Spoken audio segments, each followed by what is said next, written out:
Lectura espiritual, retiro mensual del mes de mayo.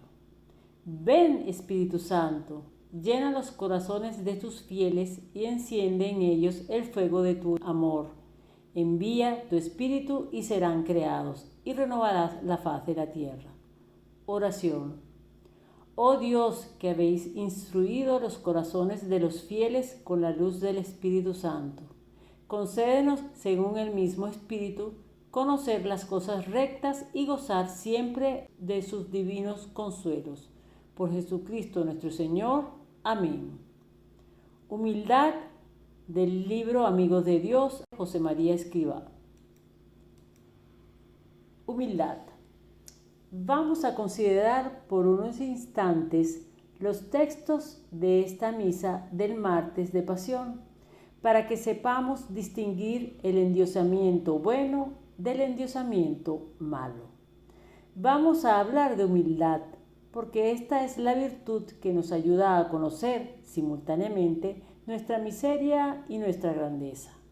Nuestra miseria resalta con demasiada evidencia. No me refiero a las limitaciones naturales, a tantas aspiraciones grandes con las que el hombre sueña y que, en cambio, no efectuará nunca, aunque solo sea por falta de tiempo. Pienso en lo que realizamos mal, en las caídas, en las equivocaciones que podrían evitarse y no se evitan. Continuamente experimentamos nuestra personal ineficacia, pero a veces parece como si se juntasen todas estas cosas, como si se nos manifestasen con mayor relieve para que nos demos cuenta de cuán pocos somos. ¿Qué hacer? Espera en el Señor, vive de la esperanza, nos sugiere la Iglesia, con amor y con fe. Pórtate varonilmente. ¿Qué importa que seamos criaturas de lodo si tenemos la esperanza puesta en Dios? Y si en algún momento un alma sufre una caída, un retroceso, no es necesario que suceda. Se le aplica el remedio como se procede normalmente en la vida ordinaria con la salud del cuerpo y a recomenzar de nuevo. ¿No os habéis fijado en las familias cuando conservan una pieza decorativa de valor y frágil, un jarrón por ejemplo? ¿Cómo lo cuidan para que no se rompa? Hasta que un día el niño jugando lo tira al suelo y aquel recuerdo precioso se quiebra en varios pedazos. El disgusto es grande, pero enseguida viene el arreglo. Se recompone, se pega cuidadosamente y, restaurado, al final queda tan hermoso como antes. Pero cuando el objeto es de loza o simplemente de barro cocido, de ordinario bastan unas lañas, esos alambres de hierro o de otro metal que mantienen unidos los trozos. Y el cacharro, así reparado, adquiere un original encanto. Llevemos esto a la vida interior.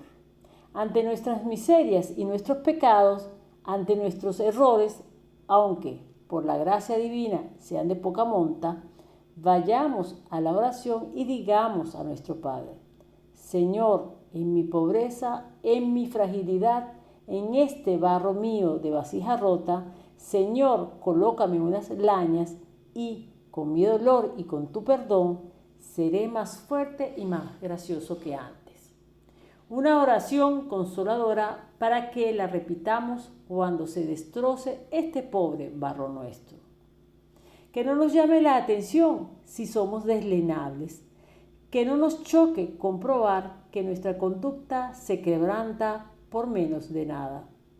Confiad en el Señor, que siempre tiene preparado el auxilio. El Señor es mi luz y mi salvación. ¿A quién temeré? A nadie. Tratando de este modo a nuestro Padre del cielo, no admitamos miedo de nadie ni de nada. Si acudimos a la Sagrada Escritura, veremos cómo la humildad es requisito indispensable para disponerse a oír a Dios. Donde hay humildad, hay sabiduría, explica el libro de los Proverbios. Humildad es mirarnos como somos, sin paliativos, con la verdad. Y al comprender que apenas valemos algo, nos abrimos a la grandeza de Dios. Esta es nuestra grandeza. Qué bien lo entendía Nuestra Señora, la Santa Madre de Jesús, la criatura más excelsa de cuantas han existido y existirán sobre la tierra. María glorifica el poder del Señor, que derribó del solio a los poderosos y ensalzó a los humildes. Y canta que en ella se ha realizado una vez más esta providencia divina, porque ha puesto los ojos en la bajeza de su esclava. Por tanto, ya desde ahora me llamarán bienaventurada todas las generaciones. María se muestra sanamente transformada en su corazón purísimo ante la humildad de Dios. El Espíritu Santo descenderá sobre ti y la virtud del Altísimo te cubrirá con su sombra, por cuya causa el Santo de ti nacerá, será llamado Hijo de Dios. La humildad de la Virgen es consecuencia de ese abismo insondable de gracia que se opera en la encarnación de la segunda persona de la Trinidad Beatísima en las entrañas de su Madre siempre Inmaculada. Cuando San Pablo evoca este misterio, prorrumpe también en un himno gozoso que hoy podemos saborear detenidamente. Porque habéis de abrigar en nuestros corazones los mismos sentimientos que Jesucristo en el suyo, el cual, teniendo la naturaleza de Dios, no fue por usurpación, sino por esencia, al ser igual a Dios. Y no obstante, se anonadó a sí mismo, tomando la forma de siervo, hecho semejante a los hombres y reducido a la condición de hombre. Se humilló a sí mismo, haciéndose obediente hasta la muerte y muerte de cruz. Jesucristo, Señor nuestro, con mucha frecuencia nos propone en su predicación el ejemplo de su humildad. Aprended de mí, que soy manso y humilde de corazón. Para que tú y yo sepamos que no hay otro camino, que solo el conocimiento sincero de nuestra nada encierra la fuerza de atraer hacia nosotros la divina gracia. Por nosotros Jesús vino a padecer hambre y a alimentar, vino a sentir sed y a dar de beber, vino a vestirse de nuestra mortalidad y a vestir de inmortalidad, vino pobre para ser ricos. Dios resiste a los soberbios, pero a los humildes da su gracia, enseña el apóstol San Pedro. En cualquier época, en cualquier situación humana, no existe más camino para vivir la vida divina que el de la humildad. ¿Es que el Señor se goza acaso en nuestra humillación? No. ¿Qué alcanzaría con nuestro abatimiento el que se ha creado todo y mantiene y gobierna cuanto existe? Dios únicamente desea nuestra humildad, que nos vaciemos de nosotros mismos para poder llenarnos. Pretende que no le pongamos obstáculos para que, hablando al modo humano, quepa más gracia suya en nuestro pobre corazón. Porque Dios, que nos inspira a ser humildes, es el mismo que transformará el cuerpo de nuestra humildad y le dará conforme al suyo glorioso, con la misma virtud eficaz con que puede también sujetar a su imperio todas las cosas. Nuestro Señor nos hace suyos, nos endiosa con un endiosamiento bueno. ¿Y qué es lo que impide esta humildad, este endiosamiento bueno? La soberbia. Ese es el pecado capital que conduce al endiosamiento malo. La soberbia lleva a seguir, quizá en las cuestiones más menudas, la insinuación que Satanás presentó a nuestros primeros padres.